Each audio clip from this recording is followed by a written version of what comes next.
প্রিয় ছাত্রছাত্রীরা, আজ আমি তোমাদের কাছে ক্লাস 8-এর সেকেন্ড ইউনিট টেস্ট রায় ও মার্টিন প্রশ্নবিচিত্রা বিষয় ভূগোলে মডেল 7-এর প্রশ্নগুলো আলোচনা করব। দেখো, 2-এর দাগের একে আছে, 1-এর দাগের যে মানচিত্রে অঙ্কন করার কথা বলছে সেগুলো অবশ্যই তোমরা বাড়িতে প্র্যাকটিস করে নেবে, আমি আর দেখাচ্ছি না। 2-এর দাগে দেখো, শূন্যস্থান পূরণ করো। একে আছে নিরক্ষীয় অঞ্চলে সারা বছর সূর্যকিরণ পড়ে ড্যাশ ভাবে, উত্তর হবে লম্বভাবে। 2-এর দাগে সমুদ্রবায়ু প্রবাহিত হয় ড্যাশ বেলায়, উত্তর হবে দিনের বেলায়। 3-এর দাগে লিবিয়া মরুভূমির উষ্ণ ও ধূলিপূর্ণ বায়ু ড্যাশ নামে পরিচিত, উত্তর হবে সিরক্ষ। 4-এর দাগে ব্রজ মেঘের অপর নাম ড্যাশ, উত্তর হবে কিউমুলো নিম্বাস। 5-এর দাগে যে তাপমাত্রায় বায়ু সম্পৃক্ত হয় তা হলো ওই বায়ুর ড্যাশ, উত্তর হবে শিশিরাঙ্ক। 6-এর দাগে জলকণা ও তুষারকণার আংশিক মিশ্রিত রূপ হলো ড্যাশ, উত্তর হবে স্লিট। তারপরে দেখো 7-এর দাগে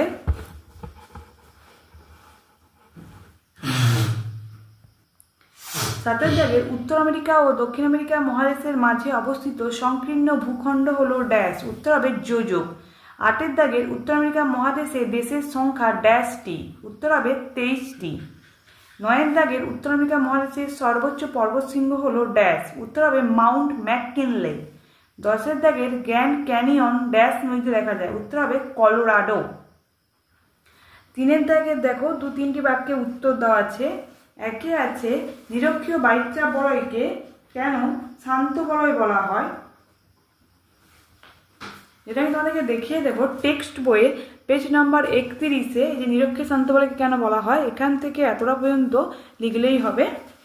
তারপর দেখো 2-এর দাগের আছে কোরিওলিস বল কাকে বলে, যেটা আমি তোমাদেরকে দেখিয়ে দেব পেজ নাম্বার টেক্সট বইয়ের 33-এ। যে কোরিওলিস বল কাকে বলে, এখান থেকে এতটা পর্যন্ত লিখলেই হবে।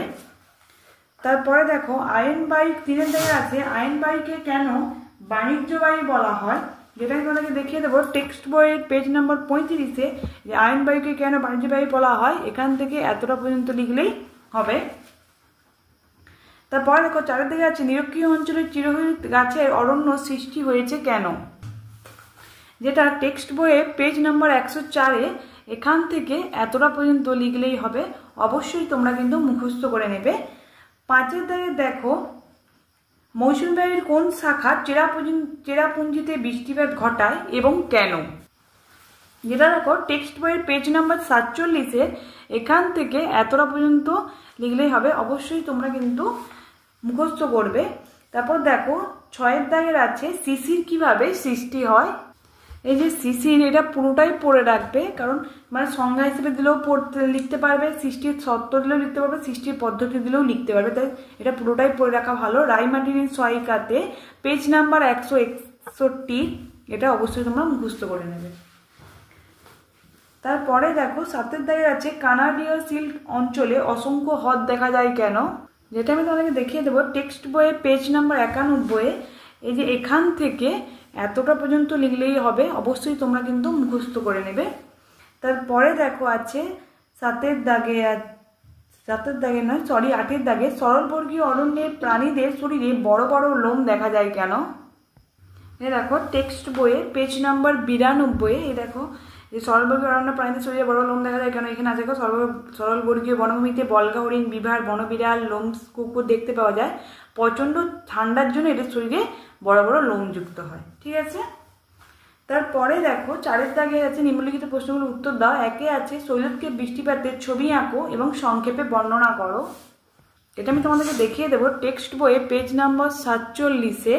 এই শৈলক্ষেপ বৃষ্টিপাতের এটা হচ্ছে দেখতেই পাচ্ছ, এটা অবশ্যই তোমরা লিখবে এখান থেকে এতটা পর্যন্ত, সঙ্গে অবশ্যই তোমাদের কিন্তু ছবি দিতে হবে।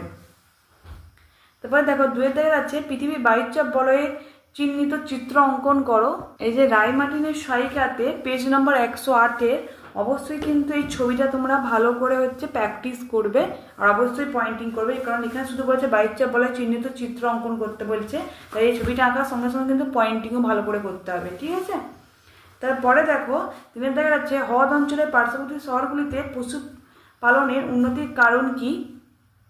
রায় মার্টিনের সহায়িকাতে পেজ নাম্বার 296 যে হল অঞ্চলে পশুপালন উন্নত কেন, এটা অবশ্যই তোমরা কিন্তু মুখস্থ করবে, ঠিক আছে।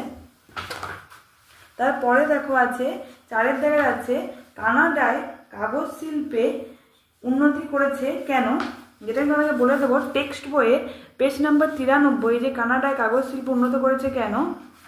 এখান থেকে এতটা পর্যন্ত অবশ্যই তোমাদের কিন্তু লিখতে হবে, অবশ্যই তোমরা কিন্তু মুখস্থ করে নেবে। তোমাদের যদি আমার এই ভিডিওটা ভালো লেগে থাকে অবশ্যই কমেন্ট করবে, বেশি বেশি করে শেয়ার করবে, আর অবশ্যই একটা কিন্তু লাইক করবে, যাতে অন্যান্য বন্ধুদের দেখতে সুবিধে হয়। আমার ভিডিওটা তোমার চ্যানেলে আগে পাওয়ার জন্য অবশ্যই একটা কিন্তু সাবস্ক্রাইব করে রাখবে। ধন্যবাদ।